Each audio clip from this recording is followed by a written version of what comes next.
bow our head and let's pray. Lord God, my guardian dear, whom God's love permits me here. Every this day, be at my side to light and guide through and through. Amen. Thank you, Jacqueline. So class, please remain standing because we are going to sing a song. Hello song. Do you know that song, class? No, Ma'am. Okay, I will demonstrate it first and after that, let's do it together, okay?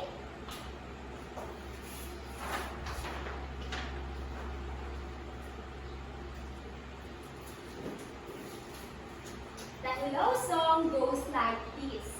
Moshi, moshi, hola, hola, hello, hello, kamusta ka? Moshi, moshi, hola, hola, hello, hello, kamusta ka? And we will repeat it 2 times. Okay, class? Yes, Ma'am. Moshi, moshi, hola, hola, hello, hello, kamusta ka? Moshi, moshi, hola, hola, hello, hello, kamusta ka? Moshi, hola, hello, kamusta ka? And yeah, very good, class. And now you may now sit down. And class, before we proceed to our new lessons, I have a picture here. All you need to do is say hep hep if the pictures are familiar to you. And if not, you will say hooray. Is that clear, class? Yes, Ma'am. For the first picture, are you familiar with this, class? Hepe. Second picture. Hepe. Third picture. Hooray. Fourth picture. Hooray. And for the last picture. Hooray. Okay. Almost your answer got a correct answer. And now, if you remember our lessons yesterday, can you tell us in class what is our topic yesterday? Yes, Justin? Our lesson yesterday is about repeat marks. Yes, that's right. So, how many repeat signs do we have? Yes, Jelu? There are 5 forms of repeat marks. Okay, that's right. And can you please tell us the example of repeat sign, class? Yes, Ma'am. Okay, yes. And can you please give me an example of repeat sign?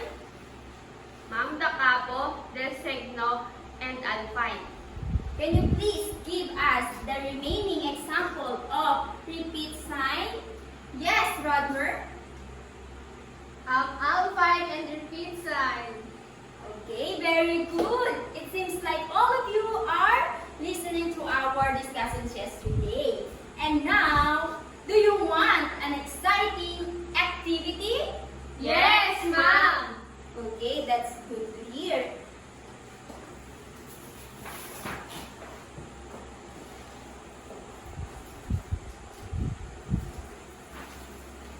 Can you please read the direction, class?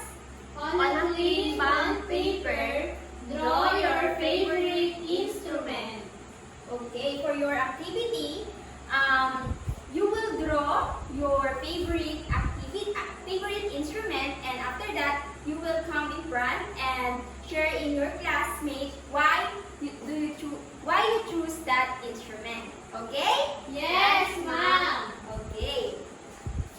I will distribute your worksheet activity. I will give you 3 minutes to do your activity. Okay, class? Yes, Ma'am.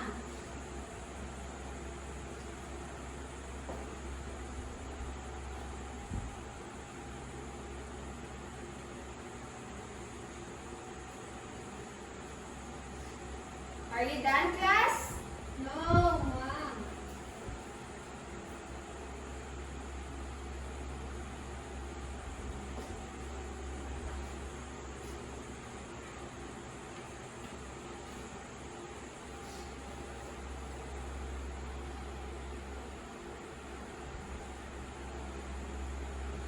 you still remember our song, yes, earlier. Can you sing that song, class? Yes, ma'am. While you are drawing your favorite instrument, okay?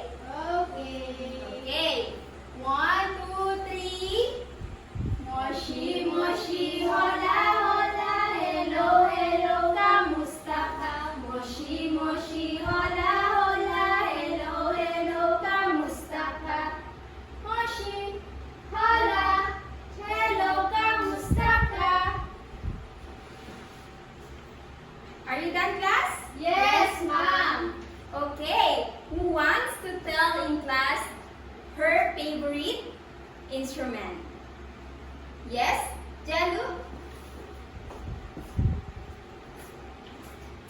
I have here a violin.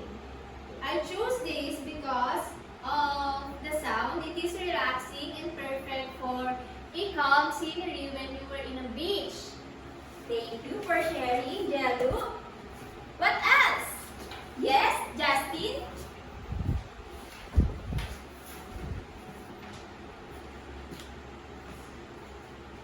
I choose the guitar because it's a versatile instrument that allows me to express myself through music.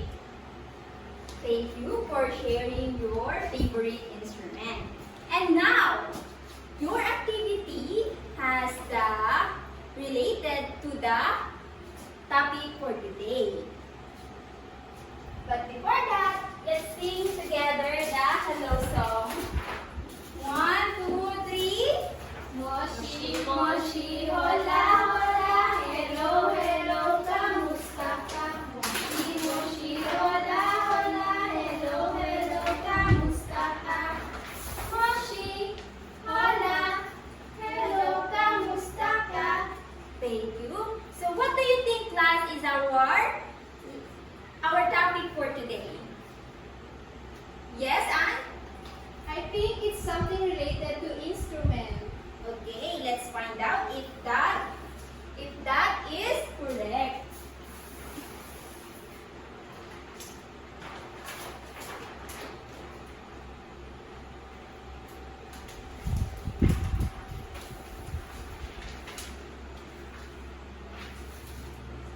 Kindly please read our topic for today.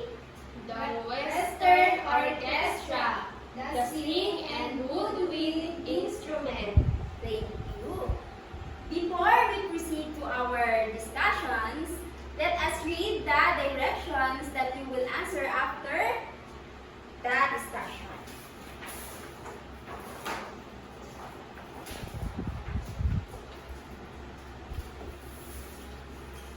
Last time we read the first question. What is Western Orchestra? How about the second question? What are the instrumental families? And how about the third question? What are the string instruments? And the last question? What are the woodwind instruments? Grade 6. Let's proceed to our discussion. Now, I will watch your video. After that, I will ask you some questions. Is that clear? Yes, ma'am. Okay, so here's our video.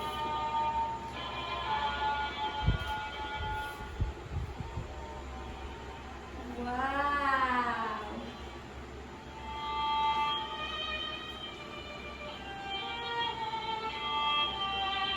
So, okay class, what do you observe on the video?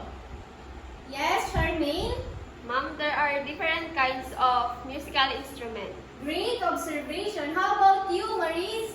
Ma'am, there are a lot of musicians. Okay. Let's start to watch again.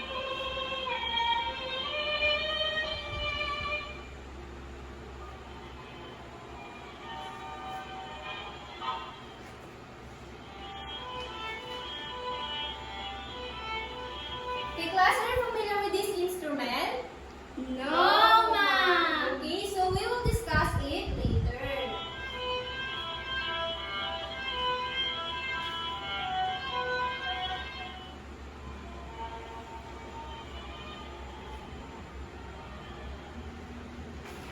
How about this one,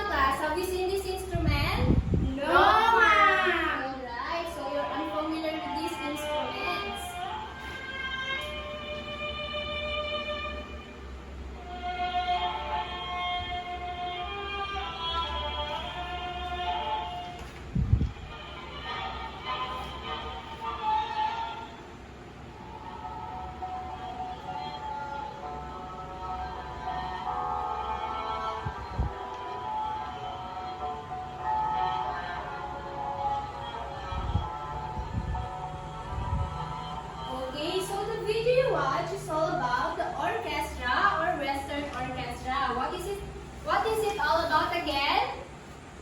Orchestra or Western orchestra. Okay, so what was our topic again? The Western orchestra, the string and woodwind instrument. Thank you. So, will you please read the definition of Western orchestra? Ma'am, Yes, Maurice. Western orchestra, a large instrumental group usually plays classical music. It has 4 sections and each instrument has a specific characteristic. Thank you. So, Western orchestra originates from a Greek term for an area in front of a stage in ancient theaters reserved for a chorus. Today, it refers to a large group of musicians led by a conductor playing various instruments. Now again, okay, so there are 4 families of orchestra. First, string. Second, woodwind. Third, brass. And lastly, percussion. Again, what are the families of instruments? Strings, woodwinds, brass, and percussion. Excellent. So each section has a unique sound quality known as a timbre, which distinguishes one instrument from another. The first family is the string family.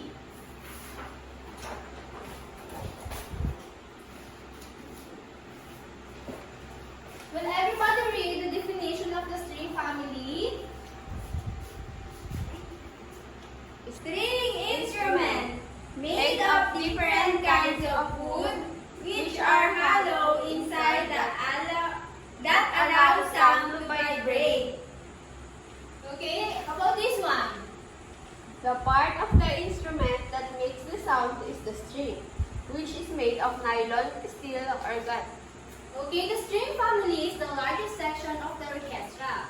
It is made of woods and this instrument features a curvy body shape and the strings runs over the body and neck of the instrument. The string family includes violin, viola, cello, and bass. Okay, so in order for us to know, I have here some pictures.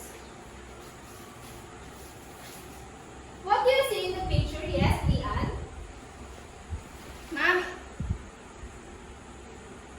I see there's a bowl. Okay, so there's a bowl. How about the name of this instrument? Are you familiar with this one? Yes, ma'am. Okay, so what is the name of this? It is a violin. Very good. Who among you has an idea about the violin? Ma'am, Yes, Shimaya? ma'am, for me, it is played by moving the bow across the string. Correct. The violin is the smallest but the highest pitch in the string family. It is also known as the heart of orchestra. Next one we have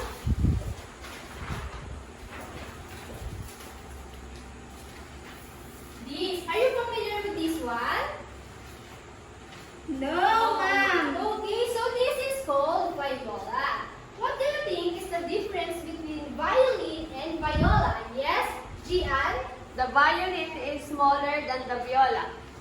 Alright, so the viola is larger and has a slightly thicker strings than the violin strings. It produces a darker, thicker, and a lesser brilliant tone. The third one is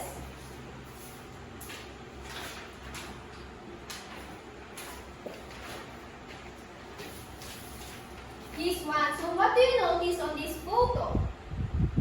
Ma'am, Yes, Mitch? the musician plays the cello in a sitting position. But why do you think the musician needs to sit while playing the cello? For me, he sits because the instrument is big and it will become uncomfortable if he plays it while standing. Correct. So, the musician needs to sit while playing cello because it has a better balance and support on the stability. Next one we have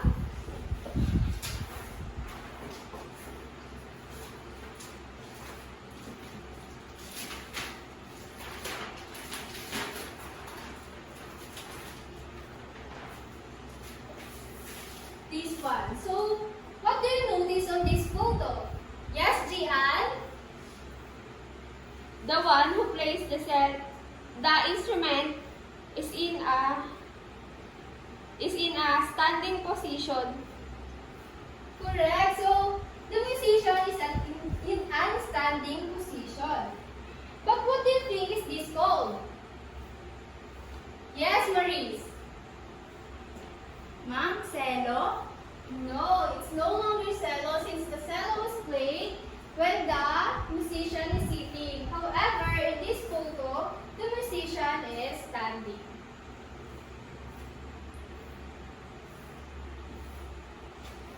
Okay, so class, since no one knows what is this called, it's called double bass. What is this again?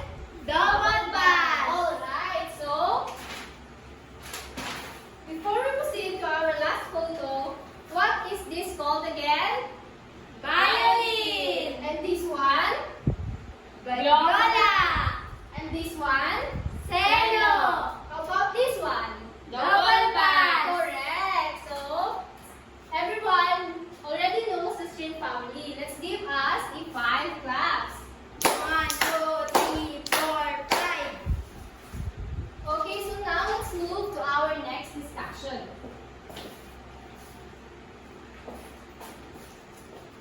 Okay, so class, do you still remember the hello song? Yes, ma'am. Alright, so let's sing the hello song in 3, 2, 1. Moshi, moshi, hola, hola, hello, hello, kamusta ka? Moshi, moshi, hola, hola, hello, hello, kamusta ka? Moshi, hola, hello, kamusta ka? Moshi, moshi, hola, hola, hello, hello, kamusta ka? Moshi, moshi, hola, hola, hello, hello, kamusta ka? Moshi, hola, hello, kamusta ka? Moshi, moshi, hola, hola, hello, kamusta ka? Get in energy, class. Moshi, moshi, hola, hola, hello, hello, kamusta ka? Moshi, moshi, hola, hola, hello, hello, kamusta ka? Alright, so now let's move to our next topic. Will everybody read the definition of the wood instrument? Woodwind instrument. The instruments in the family are made of wood, but nowadays they are also made from metal, plastic, or some combination. They have rows of holes that are covered by metal caps called keys. Have you ever seen a woodwind instrument? No, ma'am. Alright. So I will show you some photos of woodwind instrument. So notice, what are the musicians doing on this instrument? Ma'am, Okay, Stephanie? blowing across a hole, ma'am. Correct. And are you familiar with this instrument? Yes, ma'am. Okay, so what is this called? It's a flute. Do you know how to play a flute, class? Yes, ma'am. Also, how do you play this, Maurice? Ma'am, I play it by blowing across a hole near one end, ma'am. Alright, so the next one we have this one. Are you familiar with this? No, ma'am. Okay, so notice how the musician are doing on the instrument. Will you describe? Yes. Ma'am, just like the picture in flute, the man in the second picture is blowing across a hole also. Alright, so what do you think are the difference between this instrument and the flute?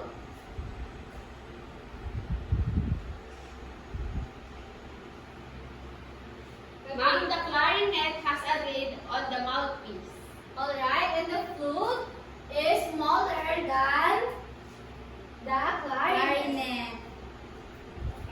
Lastly, we have this. Are you familiar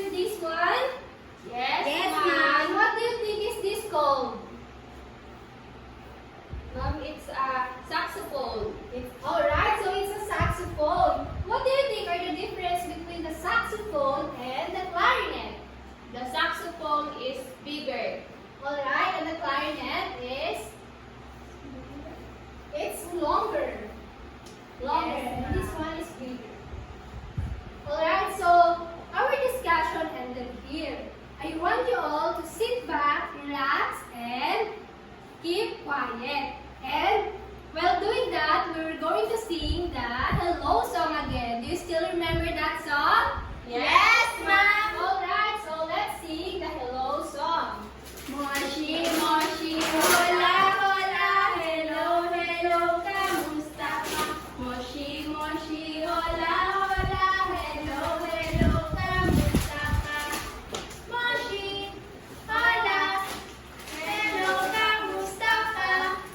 Moshi, moshi, hola, hola, hello, hello, kamusta ka? Okay, class, louder. Moshi, moshi, hola, hola, hello, hello, kamusta ka? Moshi, moshi, hola, hola, hello, hello, kamusta ka? Moshi, hola, hello, hello, kamusta ka? Now class, again, what was our lesson all about? Yes, Maris? Ma'am, our lessons for today is about string and woodwind family in the orchestra. Correct. Now, what are the strings instrument? Yes, Jelu? The string instrument includes violin, viola, cello, and double bass. How about the woodwind instrument? Ma'am, Yes, Anne? the woodwind instrument includes piccolo, flute, clarinet, and saxophone. Very good, class. It's good to know that you really understand our lesson for today. Now, class, we will have an activity. I will divide you into two groups. So, this will be the first group and this will be the second group. Do you know the game called Pinoy Henyo? Yes, ma'am! That's great.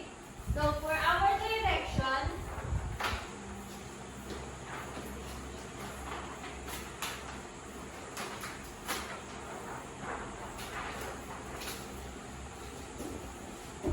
please read the direction, everyone.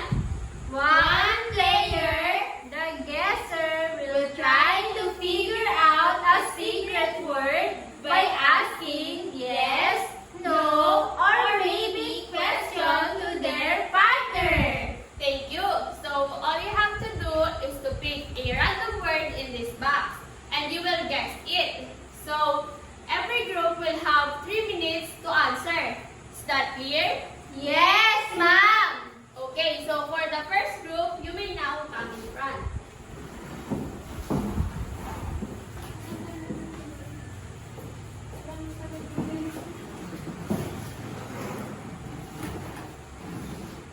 I will be the representative for Group 1. Okay.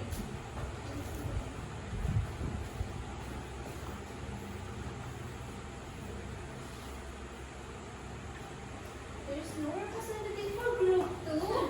How sad! Ma'am, I'm the representative Of group 2. Okay, so are you ready, group 1? Yes, ma'am! Okay, you may now start.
woodwind instrument? No. String instrument? Yes. It has a small... It is small? No. How about big? Yes, it's big. String instrument and big? Yes. It is a triangular frame? Yes. Heart? Yes. Very good, group 2. Now pick another one.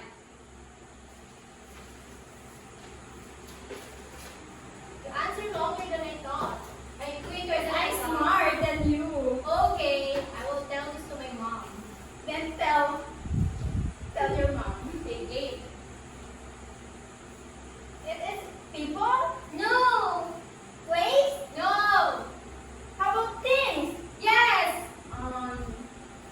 You It only is have small? 1 minute left. Small. No. How about big? Yes. It has a shiny. I think so. It is string instrument? No.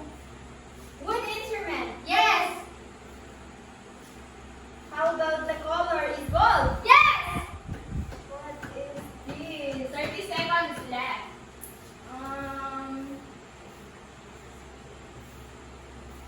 A small one? No.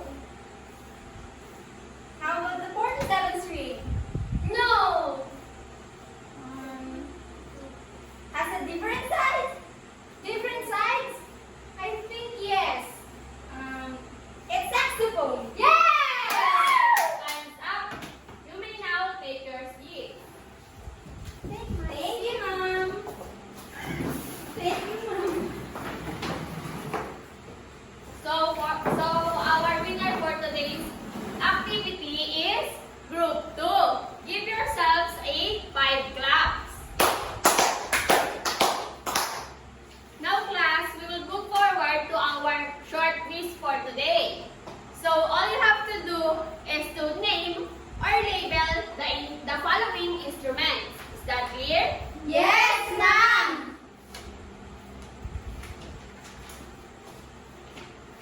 You may now start answering.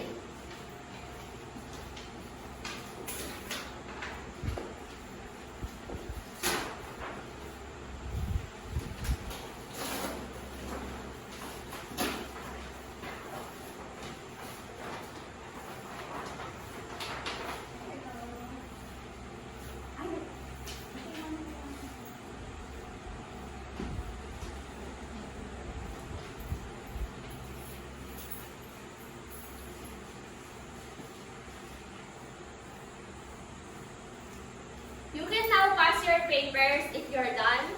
Mom, I'm done. Mom, finish. Is everyone finished, class? Yes, ma'am. That's great. Now, bring out your assignment notebook and copy your assignment. Mom, assignment notebook? Yes. Mom, I don't have one. Write it on your papers. Okay, ma'am. Mom, black ball pen? Or Yes. black or pencil? Black or blue?